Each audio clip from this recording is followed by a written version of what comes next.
네, 지금까지 우리는 3월 한 달간 인생이라는 예술이라는 말씀 시리즈로 예술에 종사하는 가족들이나 그분들의 작품 또 그분들의 공연 함께 보고, 그리고 그 공연이나 작품의 주제와 연결되는 그런 말씀을 함께 나누었습니다. 다시 한번 소중한 작품과 공연을 나누어 주신 가족들, 그리고 함께 경청해 주신 가족들께 감사를 드립니다. 인생은 짧고 예술은 길다라는 말 들어보셨을 것입니다. 이 말을 저는 어릴 때에는 인간은 생명은 짧고 근데 예술의 영향력은 길다, 이런 말인 줄 알았는데, 실제 이 말을 했다고 알려진 히포크라테스 선생님이 원래 한 의미는 인생이 짧아서 그 숙련된 의술을 완성시키기는 어렵다, 그런 뜻으로 그 한 말이라고 합니다. 어쨌든 어떻게 해석하든 예술의 길이 어려운 일이라는 것은 분명합니다. 지난 4주 동안 작품이나 공연을 나누어 주신 가족들의 작품을 보아도 훌륭한 작품 하나를 완성하는 것이 어렵고, 그리고 예술가로서 인생을 살아간다는 것도 매우 어려운 일이다라는 것을 우리는 함께 느꼈습니다. 그런데 여러분, 히포크라테스의 말처럼 예술만 어렵습니까? 우리가 예술가이든 평범한 사람이든 인생 자체가 우리 모두에게 결코 쉽지 않다는 것을 우리는 인생을 살아가면 살아갈수록 고백하게 됩니다. 제가 작년 말에 계속 했던 이야기가 있죠. 올해가 되면 50세가 된다, 계속 얘기했었는데요. 요즘은 좀 잘 안 합니다. 이미 됐기 때문에. 인생의 선물이라는 양희은 씨의 노래가 있습니다. 가사를 읽어드리면요, 만약에 누군가가 내게 다시 세월을 돌려준다 하더라도 웃으면서 조용하게 싫다고 말을 할 테야. 다시 또 알 수 없는 안갯빛 같은 젊음이라면 생각만 해도 힘이 드니까 나이든 지금이 더 좋아. 그것이 인생이란 비밀, 그것이 인생이 준 고마운 선물. 이런 가사인데요, 양희은 35주년 기념 앨범에 수록된 그런 노래입니다. 양희은 선생이 데뷔한 게 19살이니까 50대 초반에 만들어서 50대 중반에 발표한 노래입니다. 20대 시절, 30대 시절, 심지어 40대 시절까지도 그 인생이라는 것이 얼마나 힘들었는지, 그리고 그 시절을 다시 돌아갈 수 있게 누군가가 해준다면 나는 안 돌아갈 것이다, 나이든 지금이 더 좋다라고 하는 고백이 아마 여기 이해가 안 되시는 분들이 훨씬 더 많으실 거예요. 근데 저는 이해가 되기 시작했습니다. 한 가지 분명한 사실은 예술도 힘들지만 그냥 예술에 종사하거나 예술을 전공하지 않은 우리 모든 평범한 사람들의 인생도 예술만큼이나 힘들다라는 것은 분명한 것 같습니다. 그런 의미에서 예술과 인생은 서로 닮았습니다. 그 자체로 힘들다는 게 닮았고, 잘하려면 더 힘들다는 게 닮았습니다. 그리고 어려움을 극복하고 어느 정도의 경지에 오르면 존경도 받고 보람도 있다, 이런 것들도 닮아 있고, 또 그것을 즐길 줄 알면 행복해진다, 이런 것도 인생과 예술은 비슷합니다. 우리 교회 어떤 가족은 인생이 아름답다고 고백하면서 감격의 눈물을 흘린 적도 있습니다. 그 말도 맞습니다. 아름답다는 것도 예술과 인생은 서로 닮았습니다. 그런데 성경은 조금 다른 각도에서 예술과 인생을 비유합니다. 성경은 왜 어떤 의미에서 인생을 예술에 비유하고 있는지 오늘은 창세기 1장과 에베소서 2장 말씀을 중심으로 함께 살펴보고자 합니다. 태초에 하나님이 천지를 창조하셨다. 여러분, 대개 한 권 이상씩은 거의 있을 성경책의 가장 첫 번째 문장입니다. 태초에 하나님이 하늘과 땅을 창조하셨다.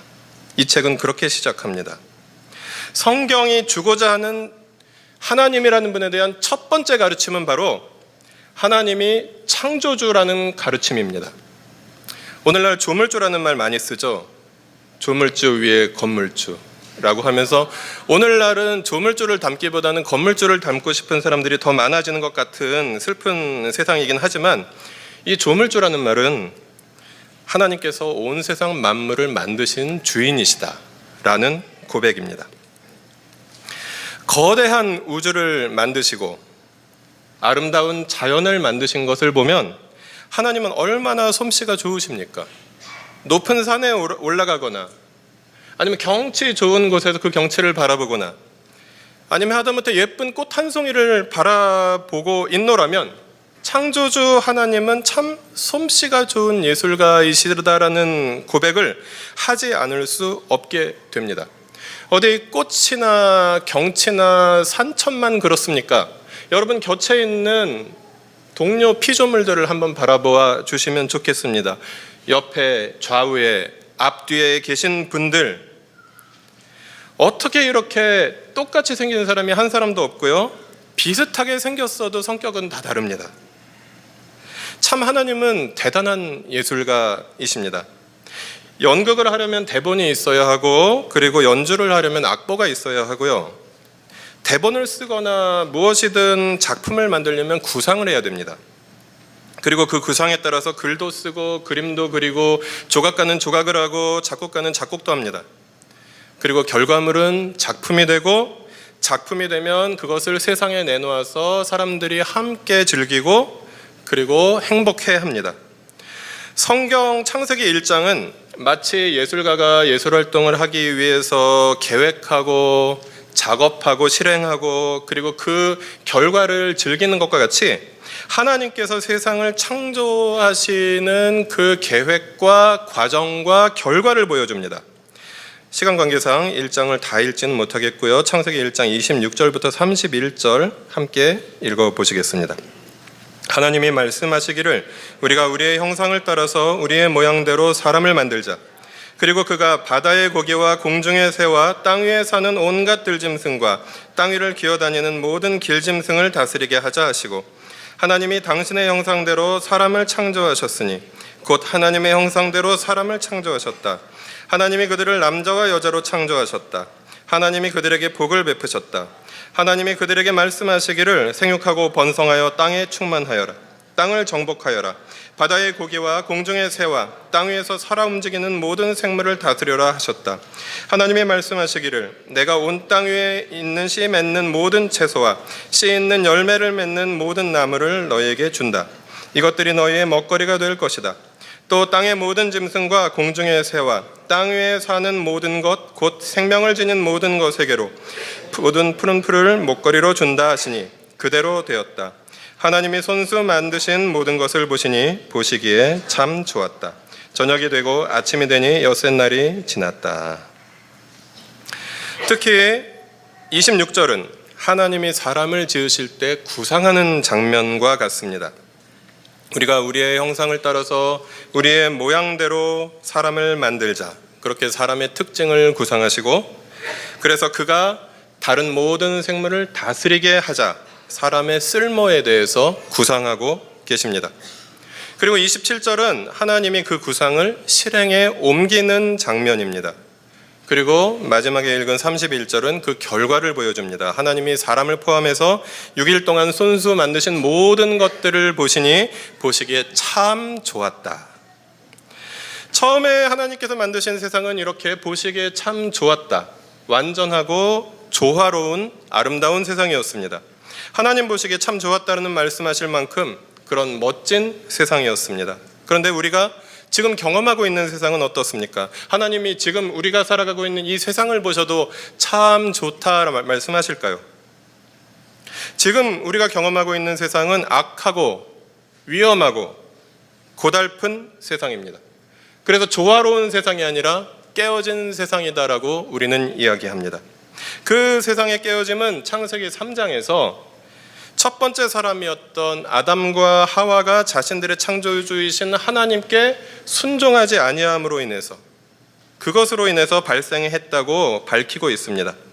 그리고 하나님의 작품인 세상이 어떻게 처참하게 깨어져 있는지 그래서 처음에 창조주께서 참 좋다 말씀하신 그 세상이 얼마나 심각하게 나빠졌는지 창세기 6장 5절부터 6절은 잘 보여주고 있습니다.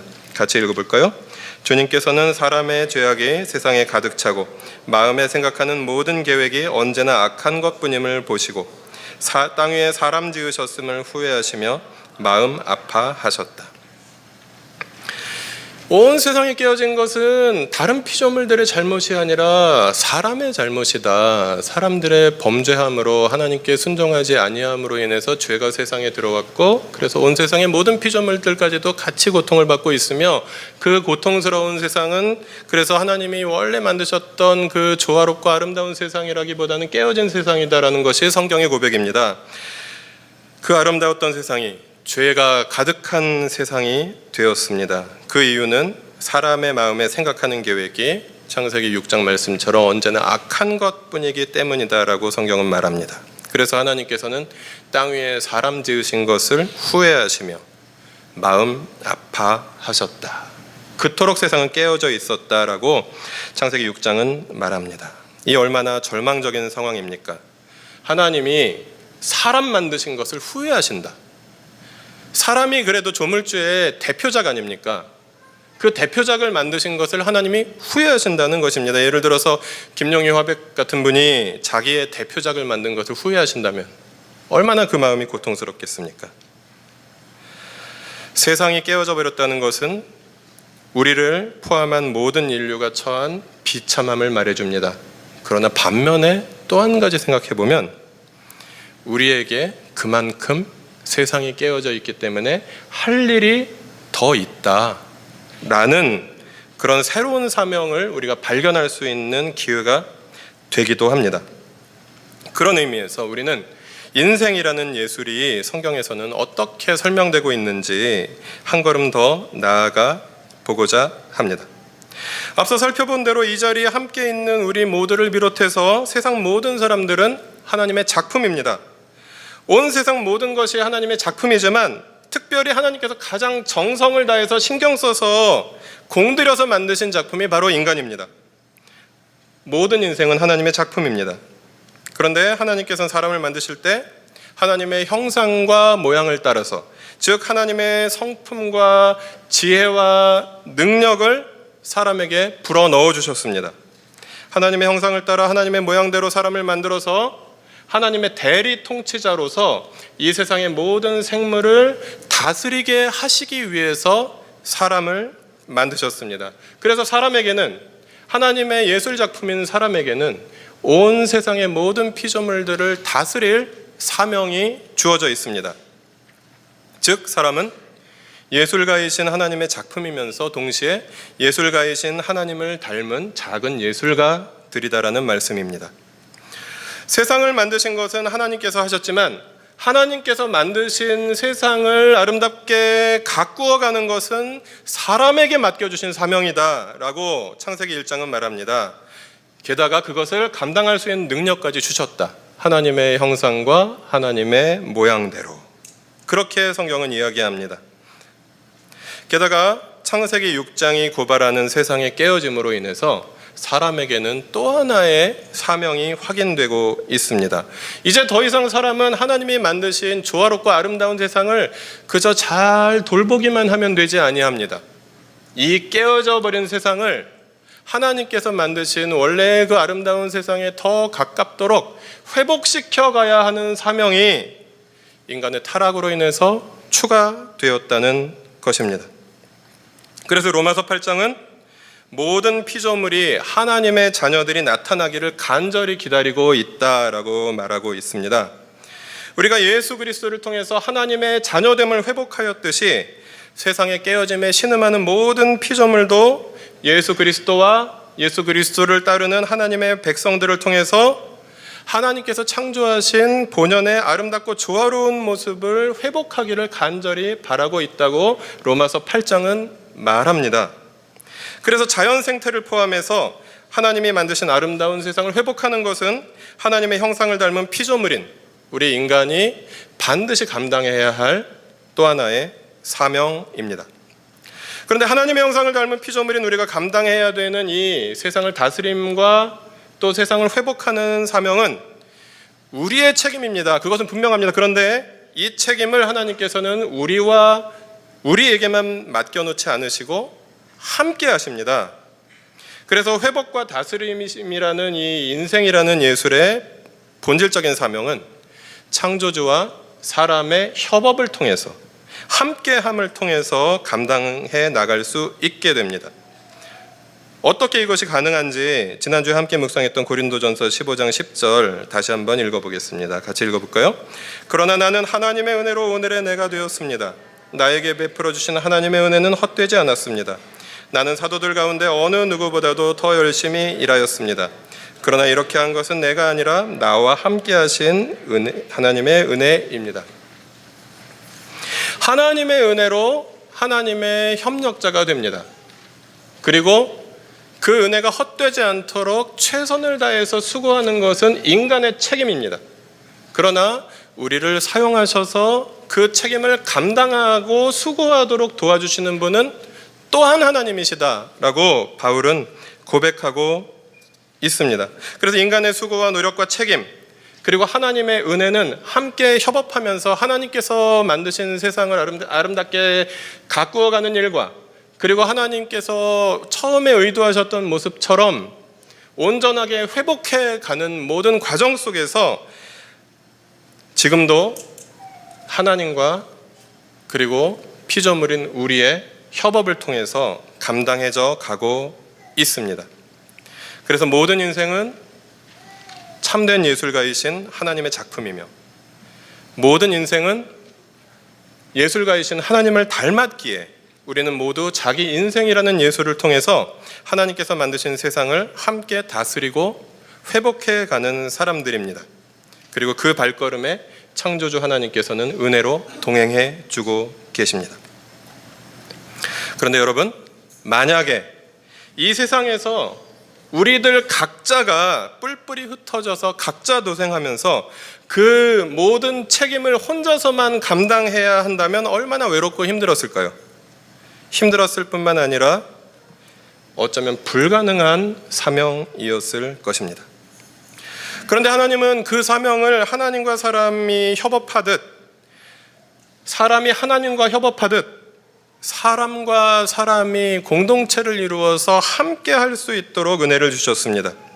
그래서 혼자서는 이 사명을 감당하기가 참 어렵고 엄두가 나지 않는데, 우리가 옆에 있는 공동체 가족들이 있기 때문에, 동료들이 있고 이웃들이 있기 때문에 함께 나갈 수 있게 되었습니다. 그래서 사람은 하나님께서 맡기신 사명을 혼자서 감당하는 존재들이 아니라 필연적으로 공동체를 이루어서 함께 감당해 갑니다. 그 근거로 먼저 창세기 1장 26절에서 하나님께서 사람을 만드실 때, 그것을 구상하실 때 이렇게 이야기하십니다. 우리가 우리의 형상을 따라서 사람을 만들자, 이렇게 말씀하십니다. 기독교나 유대교나 유일신을 믿는 유일신 신앙입니다. 그런데 왜 하나님이 우리죠? 학자들은 이 복수형 주어인 우리가 장엄 복수, 너무나 장엄한 그 하나님에 대해서 표현하기 위해서 복수형을 썼다, 혹은 삼위일체의 근거다, 성부와 성자와 성령이 의논하신 것이다, 혹은 충만함의 복수다, 하나님이라는 분의 온전하심과 충만하심을 나타내기 위해서 복수로 썼다 등등의 해석을 합니다. 그러나 오늘 우리는 그 중에 어떤 해석을 선택하기보다는 하나님께서 무슨 일을 하실 때 홀로 하지 않으시고 의논해 가면서 하신다, 독단적으로 하지 않으시고 그리고 이야기해 가면서 의논해 가면서 하신다, 상의해 가면서 하신다, 협의해 가면서 하신다라는 것을 생각해 볼 수 있으면 족하지 않을까 생각합니다. 하나님께서 그렇게 의논하시고 상의하시고 협의하시면서 일하시는 것처럼 우리가 하나님의 형상을 닮았다면 우리도 하나님께서 우리에게 주신 사명을 감당할 때 서로 의논하고 서로 협의하고 서로 상의해 가면서 함께 자연스럽게 함께 그것을 상의하고 의논하고 협의할 수 있는 대상이 있어야 되지 않겠습니까? 그 대상이 바로 옆에 계신 공동체의 가족들이며 또 자연스럽게 공동체와 함께하게 된다는 말씀입니다. 그리고 사람이 하나님이 주신 사명을 감당하려고 할 때 필연적으로 공동체를 구성한다는 생각은 또 다른 근거로 27절과 28절에서 사람을 만드실 때 한 사람을 만드신 것이 아니라 복수형으로 만드셨습니다. 사람들, 그들이라고 표현하고 있고요. 27절과 28절에 그들을 또 남자와 여자로 만드셨다는 사실을 찾을 수 있습니다. 사람은 처음부터 혼자가 아니었습니다. 공동체로 창조되었습니다. 창세기 2장 18절에도 사람이 혼자 있는 것이 좋지 못하니 그를 돕는 사람을 만들어주겠다라고 하나님은 말씀하고 있습니다. 사람은 혼자 사명을 감당하기 어렵습니다. 아니, 불가능합니다. 내 인생 하나도 혼자 감당하기 힘든데 어떻게 하나님의 작품인 그 피조 세계를 회복하는 그리고 다스리는 사명을 혼자 감당할 수 있겠습니까? 하나님은 처음부터 혼자 일하려고 고민하고 고생하지 아니하고 공동체와 함께하라고 사람을 복수로 만드셨습니다. 복수로 만드신, 처음부터 공동체로 만들어진 사람들끼리 서로 의논하고 협의하고 상의하는 것은 너무나 필연적으로 함께 있어야 하는 일입니다. 더 나아가서 에베소서 2장에서는 바울은 이 교회를, 우리도 이렇게 교회로 모여 있죠. 교회를 하나님의 작품이다라고 선언합니다. 에베소서 2장 10절 함께 읽어보실까요? 우리는 하나님의 작품입니다. 선한 일을 하게 하시려고 하나님께서 그리스도 예수 안에서 우리를 만드셨습니다. 하나님께서 이렇게 미리 준비하신 것은 우리가 선한 일을 하며 살아가게 하시려는 것입니다. 바울은 말합니다. 우리는 하나님의 작품입니다. 여기서도 재미있는 것은 우리, 주어는 복수이고 작품은 단수입니다. 우리말에는 생략과 예외가 많습니다. 그래서 무슨 떡같이 말해도 무슨 떡같이 알아듣자 이런 구호도 있는데, 이 신약 성경이 처음 쓰여진 이 그리스어는 주어와 수어와 연결되는 단어들의 수와 성과 격이 매우 정교하게 일치되는 성향이 있습니다. 게다가 바울 사도는 매우 논리적인 사람입니다. 그런데 주어는 복수이고 서술어는 단수입니다.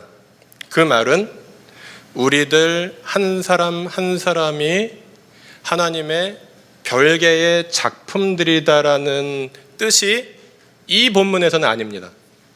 우리들 한 사람 한 사람이 함께 모여있는 이 교회 전체가 하나님의 작품이다라는 고백인 것이죠. 그 아래 에베소서 2장 22절도 함께 읽어보실까요? 그리스도 안에서 여러분도 함께 세워져서 하나님이 성령으로 거하실 처소가 됩니다. 여기서도 마찬가지죠. 여러분이라는 복수가 처소가 된다는 단수로 끝납니다. 그러므로 바울은 우리 공동체 전체가 하나님의 작품이라고 말하고 있는 것입니다. 공동체 전체가 하나님이 성령으로 거하실 처소가 되어가고 있다라고 말하는 것입니다. 우리들 각자의 독립된 인격체들 모두가 개인적으로 각각 하나님의 작품인 것은 분명합니다. 그러나 우리 모두가 하나님의 작품이며 하나님의 처소가 되는 것이 우리가 공동체로 함께하면서 가능해진다라는 것을 에베소서 2장에서는 말하고 있는 것이죠. 그러므로 창세기 1장에서 모세가 이야기하고 있는, 그리고 에베소서 2장에서 바울이 이야기하고 있는 고백은 같습니다. 사람은 다른 사람들과 공동체를 이루어가며 하나님과 협업하는 존재다. 이것이 창세기 1장에서 모세가 고백한 고백이고 바울이 에베소 2장에서 고백한 같은 고백이다라는 말씀이죠. 그래서 그 사명을 함께 감당하면서 우리가 세상을 아름답게 가꾸어가는, 다스리는 사명, 그리고 원래의 모습으로 깨어짐을 회복시켜가는 사명, 이것을 함께 감당하는 존재다라는 것이 오늘 본문의 가르침입니다. 그런 의미에서 우리들 한 사람 한 사람은 창조주 하나님의 예술 작품이며 동시에 창조주 하나님의 형상을 닮은 우리들 한 사람 한 사람은 예술가들인데, 우리들은 각자의 인생을 아름답게 가꾸어 가기 위해서도, 그리고 하나님께서 인류 전체에게 맡겨주신 사명, 즉 세상을 다스리고 세상을 회복하는 사명을 감당하기 위해서도 필연적으로 공동체에 속해서 공동체를 만들고 공동체와 함께하게 된다. 그리고 이 공동체, 이 교회야말로 하나님의 작품이다 라고 에베소서 2장은 말하고 있습니다. 그러므로 하나님의 작품인 우리가, 또 공동체 전체로서의 하나님의 작품인 우리가, 또한 작품이면서 동시에 예술가이신 하나님을 닮은 작은 예술가들로서 함께 공동체의 가족들과 협업하고, 그리고 세상의 이웃들과 협업하면서 하나님께서 만드신 아름다운 세상을 함께 회복해가는 것, 그것은 우리 공동체 전체에게 창조주 하나님께서 주신 아름다운 사명이며, 그것을 감당하는 가운데 우리 교회도 지금의 모습보다도 더 아름다운 하나님께서 기뻐하시는 모습으로, 그래서 하나님께서 거하시는 온전한 처소로 계속해서 자라간다.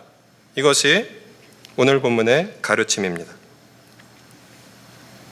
사랑하는 여러분, 그 가르침을 따라서 우리들 모두가 각자가 하나님의 작품이면서 동시에 우리 공동체가 함께 하나님의 작품이며, 그리고 우리들 각자가 하나님의 작품이면서 또한 예술가이신 하나님을 닮은 작은 인생의 예술가들로서 인생이라는 각자의 예술을 아름답게 가꾸어 가면서, 그러나 혼자서가 아니라 공동체와 함께 나의 각자의 인생도 아름답게 가꾸어 가고, 그리고 하나님께서 우리에게 맡겨주신 세상을 다스리며 아름답게 가꾸어 가며, 그리고 세상을 회복시켜 나가라는 하나님의 부탁에 우리가 함께 반응할 수 있어야 하겠습니다.